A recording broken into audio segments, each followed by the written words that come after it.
10 محرم بھی ایک داستان ہے، یہ داستان نہیں ہے، یہ سبق ہے، یہ داستان نہیں ہے، یہ سبق ہے، یہ پیغام ہے، یہ قربانی کی لازوال مثال ہے۔ لوگ شہید ہو کے عزت پاتے ہیں، اور میں کہتا ہوں حسین نے شہادت کو عزت عطا کر دی۔ لوگ شہید ہو کر عزت کا تاج سر پہ سجاتے ہیں، لیکن حسین نے شہید ہو کر شہادت کے سر پہ عزت کا تاج سجا دیا۔ لوگ قربان ہو کر بڑے بنتے ہیں، اور حسین نے قربان ہو کر قربانی کو بڑا بنا دیا۔ لوگ اللہ کے نام پہ لٹ کر پٹ کر مٹ کر وہ کامیابی کے ترانے، کامیابی کے زینے طے کرتے ہیں، اور حسین نے لٹ کر پٹ کر مٹ کر اور اپنے آپ کو فنا کر کے کامیابی کو عزت کا مفہوم پہنا دیا، عزت کا لباس پہنا دیا۔ اس لیے تو میں اپنی طرف سے لفاظی نہیں کر رہا ہوں، میرے نبی نے کہا جنت کے سردار ہیں حسن اور حسین۔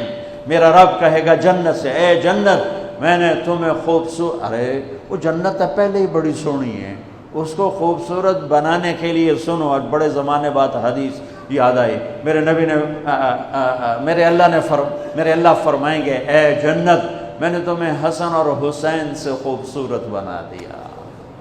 شہادت کو حسین نے خوبصورت بنایا، قربانی کو آل رسول نے خوبصورت بنایا، کامیابی کو آل رسول نے مفہوم پہنایا، اللہ کے نام پر مر مٹنے کے لازوال معنی سمجھائے، اللہ کو پا لینے کے لیے کیا کہاں تک جایا جا سکتا ہے کر کے دکھایا، اللہ کو پا کر سب کچھ کھو کر کیا کیا جا سکتا ہے، کربلا وہ پیغام ہے۔ یہ صرف 10 دن کے لیے رونے دھونے کا پیغام، بے شک حسین کے لیے رونا بھی سنت۔ ہر شے کو بدعت نہ بناؤ۔ پانی دینا۔ ام سلمہ سے آپ نے فرمایا، ام سلمہ آج ایک فرشتہ ملنے آ رہا ہے، بہت خاص، کسی کو اندر نہیں آنے دینا۔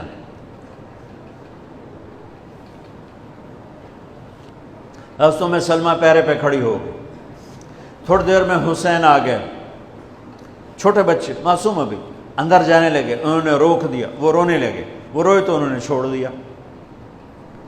تھوڑی دیر کے بعد اندر سے میرے نبی کے زور زور سے رونے کی آواز آئی، زور زور سے رونے کی آواز آئی۔ ام سلمہ رہ نہ سکی، بھاگ کے اندر گئیں، تو آپ نے کیا دیکھا؟ آپ نے حسین کو یوں سینے سے چمٹایا ہوا تھا اور ایسے ہل ہل کے رو رہے تھے، ایسے بلک بلک سسک سسک کے رو رہے تھے، اور آپ کے آنسو آپ کے رخسار اور داڑھی پر اتر کر رہے تھے، اور آپ نے یوں بھینچا ہوا، ایسے دبایا ہوا تھا۔ تو حضرت ام سلمہ نے کہا میرے ماں باپ قربان یا رسول اللہ، کیا ہوا؟ آپ ایسے تڑپ کے کیوں رو رہے ہیں؟ تو آپ نے روتی آواز میں کہا، بہتے آنسوؤں کے ساتھ، کپ کپاتے بدن کے ساتھ، کہ ام سلمہ یہ فرشتہ جو مجھے ملنے آیا تھا یہ میرے بچے کو دیکھ کر کہہ رہا ہے کہ آپ کی امت اس بچے کو قتل کر دے گی، اور جہاں اس کا خون گرے گا وہ مٹی مجھے دکھائی ہے اس نے، کہ میں اس لیے اس پہ رو رہا ہوں۔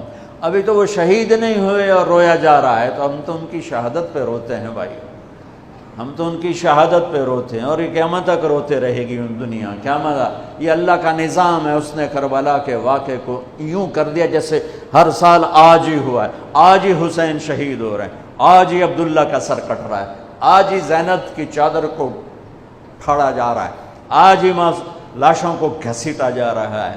وہ میں حیران ہوتا ہوں، ٹیپو سلطان سرنگا پٹم میں شہید ہوئے، دشمن کون انگریز کون کافر، تو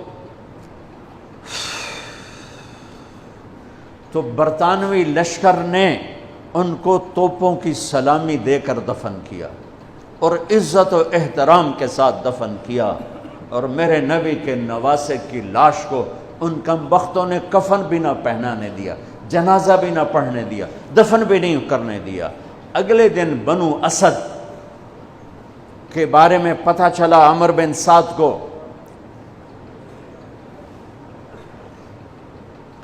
تو راتوں کہ وہ ان کو دفنانے والے ہیں، تو راتوں رات ان کو بغیر جنازوں کے مٹی میں دبا دیا اور اوپر پانی چھوڑ دیا کہ کوئی پتہ ہی نہ چلے حسین کی لاش۔ بنو اسد کا بوڑھا آیا، اگلے جب پانی خشک ہو گیا وہ آیا اور اس نے مٹی اٹھا اٹھا کے سونگنا شروع کی۔ سبحان اللہ، سونگ رہا ہے، سونگ رہا ہے، سونگ رہا ہے۔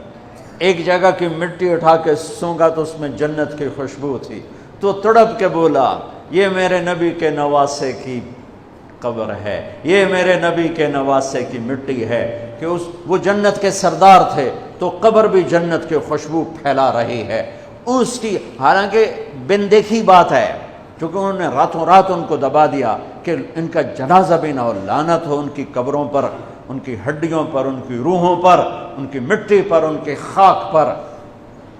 سمجھ میں نہیں آتا، نبی کے گھر کے کتے کی بھی ہم تو عزت کریں گے اگر آج ہمیں پتہ چلے یہ نبی کے گھر کا کتا ہے۔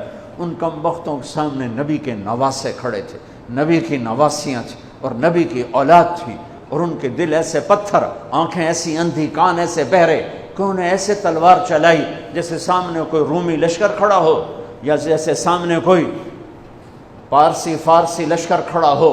اتنے عظیم ہستیاں، میں کہاں سے بیان کروں،